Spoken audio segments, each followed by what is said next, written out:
हाय मित्रांनो, आज मी तुम्हाला जी गोष्ट सांगणार आहे ना, त्या आपल्या गोष्टीचं नाव आहे हत्तीला शिकवला धडा. सुरू करायची? चला. एका जंगलात ना एक प्रचंड मोठं वडाचं झाड होतं. त्या झाडावर अनेक पक्षी राहत होते आणि त्या पक्ष्यांमध्ये चिमणा चिमणी सुद्धा राहत होते.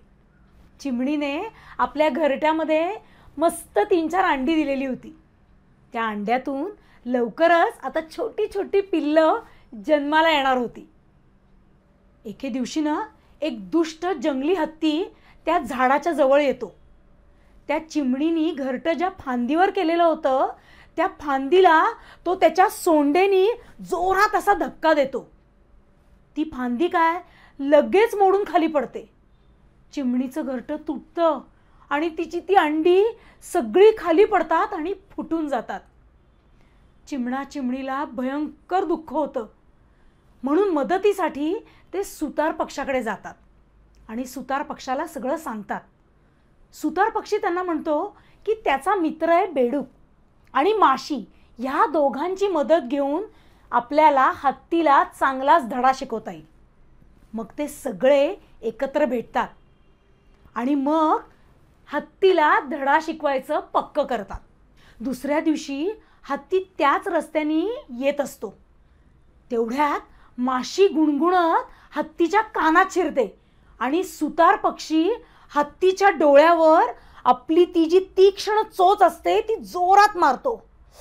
हत्तीच्या डोळ्यात भयंकर वेदना होतात. त्याला खूप दुःख होतं आणि तो कळवळतो. त्याला असं वाटतं खूप चेहऱ्यावर पाणी मारावं असं वाटायला लागतं. डोळे बंद अवस्थेत हत्ती पाणी शोधण्याचा विचार करू लागतो.